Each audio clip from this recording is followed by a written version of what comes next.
He looks harmless at first glance, a soft-spoken young man running a lonely motel, smiling shyly as he hands over the room key, always glancing back at the old house on the hill, like a child waiting for his mother's approval. But behind that awkward smile are walls lined with dead birds pinned in mid-flight, a tiny peeping hole hidden behind a painting, footsteps that forever run up and down between the office and the house, and a voice in his head that grows louder than his own whenever a woman walks through the door.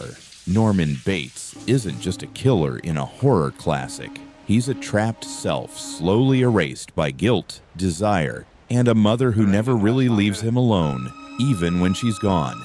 In this video, we'll follow that descent step by step in 10 parts, from the good son in the shadow of the house on the hill to the frozen smile and the fly on his. Part 1. The good son in the shadow of the house on the hill. To most strangers who stumble across the Bates Motel, he's just a shy, polite young man living alone by a forgotten highway. The way he smiles, slightly bows his head, and hurriedly hands over room keys makes him look like a good son who only wants to please people. But on his back, there's always the invisible gaze of the dark house on the hill, the place he constantly glances up at, like a child waiting for his mother to call.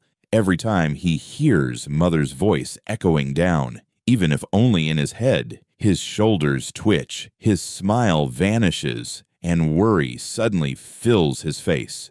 He never strays far from the motel and never dares imagine going anywhere else. Home is both shelter and trap, something that chains him to the same life day after day. That sense of being stuck makes him quietly tell himself that his most important duty isn't to live his own life, but to care for mother, to run the motel, and to keep everything just the way it's always been.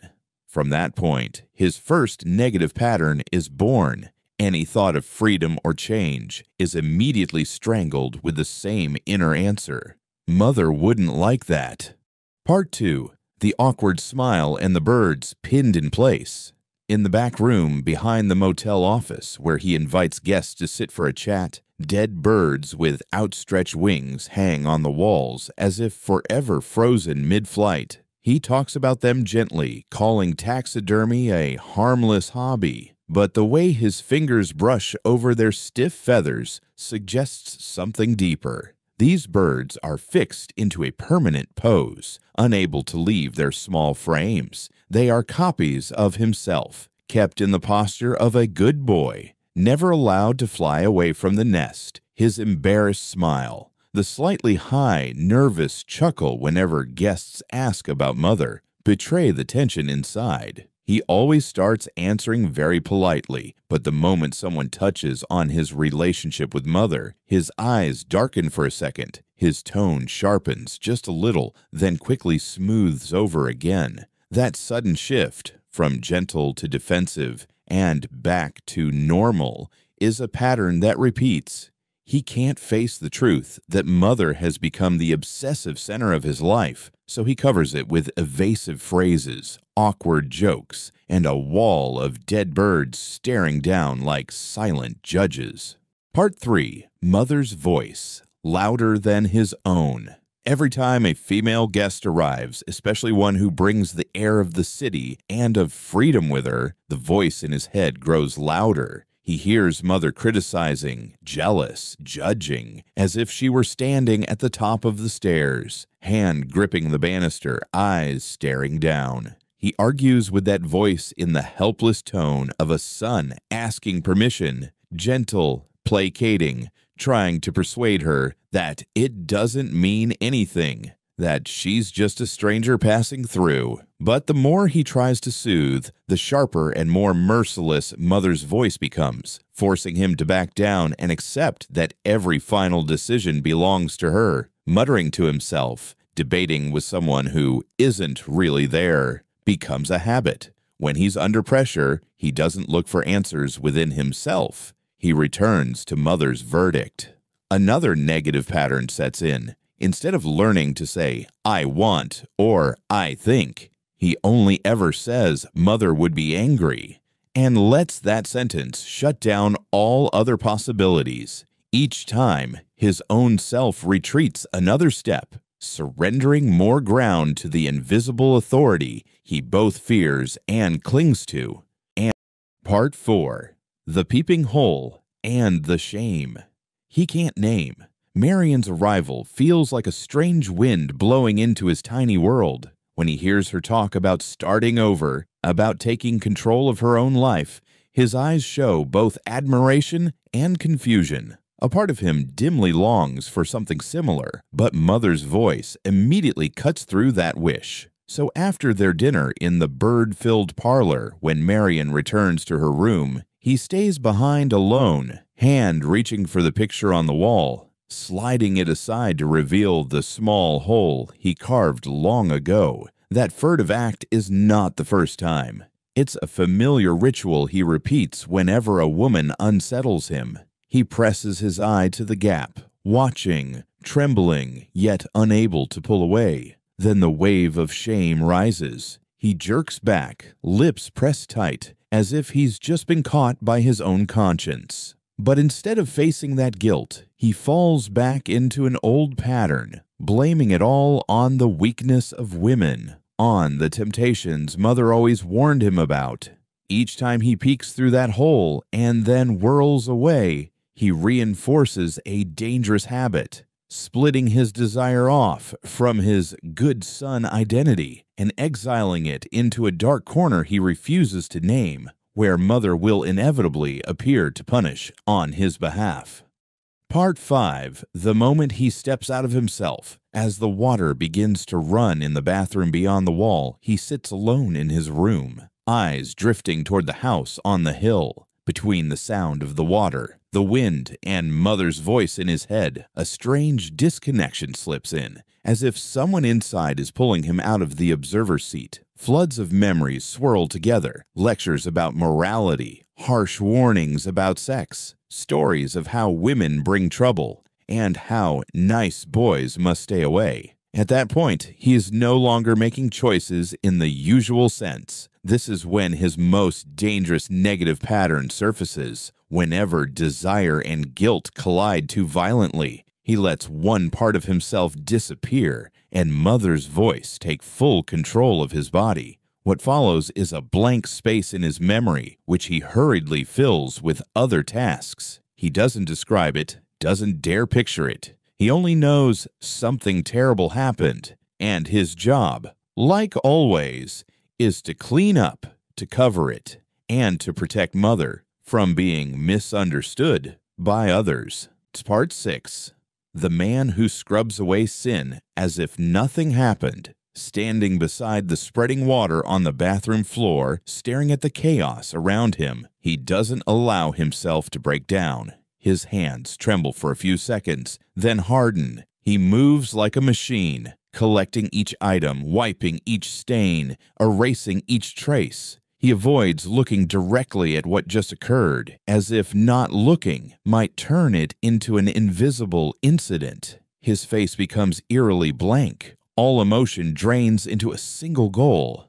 Don't let anyone find out. This is not the first time he has cleaned up like this. Earlier episodes, perhaps smaller, fuzzier, have already forged a strange habit, turning himself into the one who wipes away someone else's sin. In his mind, he repeats, "Mother just got carried away. She didn't mean it." By doing that, he pushes responsibility off himself and takes on the consequences as a kind of sacrifice.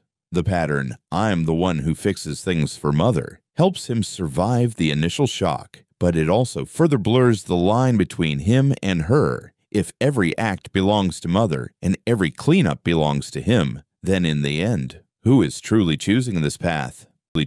Part 7. Twisting answers in front of strangers. When the private investigator Arbogast arrives with that sharp, probing gaze, he greets him with the same awkward smile as always. Questions about the woman who stayed here last night trigger a familiar chain of defensive gestures, tight lips, nervous chuckle, adjusting the chair, glancing away. This time, the evasions in his words are more obvious. He changes days, mixes up times, contradicts himself. Each time Arbogast catches an inconsistency, he hurriedly corrects it, just as he always edits his words when talking about Mother, never speaking straight, always trimming details to fit the story he wants to believe. This pattern of editing reality echoes Michael Corleone's behavior with Kay in A Different Story. For Norman, it plays out in brief conversations with strangers. He can't tell the truth, yet he's not composed enough to craft a seamless lie. The repeated slip-ups, she didn't sign the register,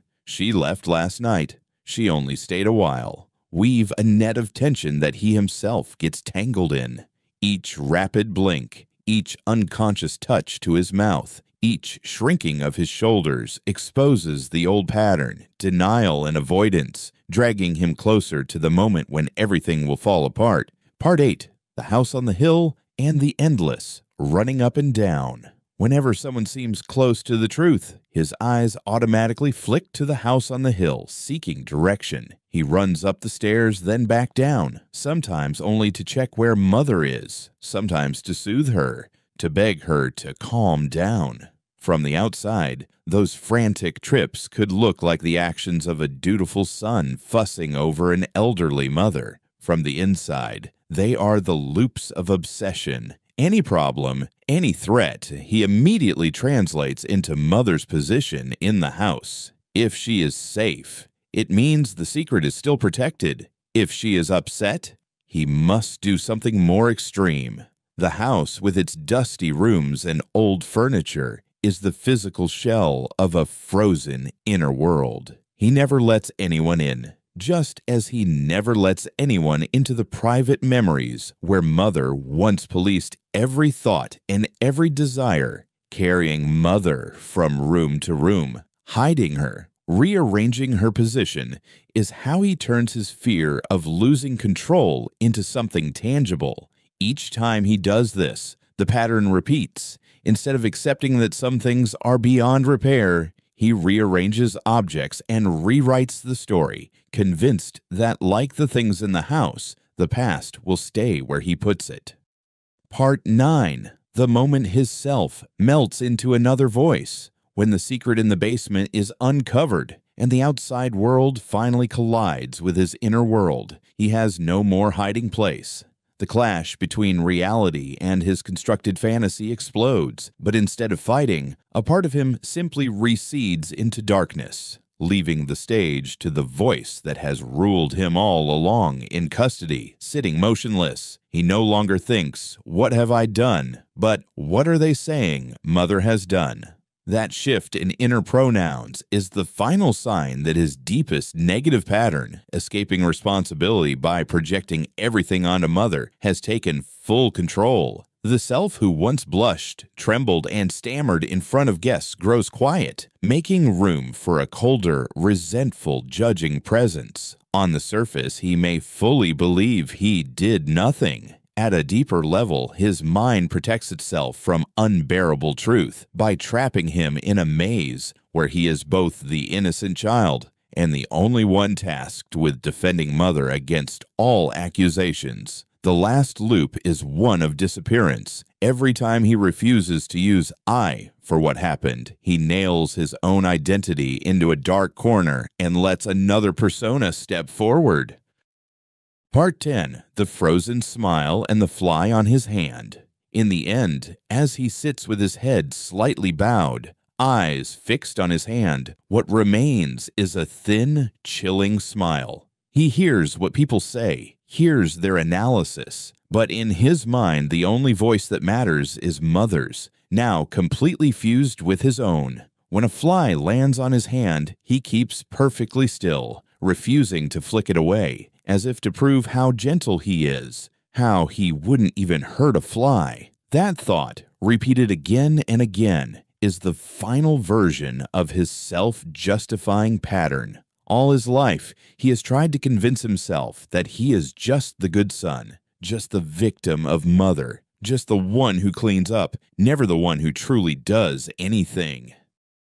In the final frame, Every negative behavior we've seen, peeking through the wall, dodging questions, cleaning up evidence, running up and down the house, arguing with mother in his head, comes together in a single motionless face, where the line between killer and victim has vanished. He's no longer the awkward young man at the Bates Motel, but not exactly mother in a literal sense either. He has become a vessel for the entire history of hurt, control, guilt, and denial they shared. The slight curl of his lips, the fly still resting on his hand, and, somewhere deep inside, the boy who once wanted an ordinary life has stopped struggling, choosing instead to stay forever in the house on the hill, inside his own mind.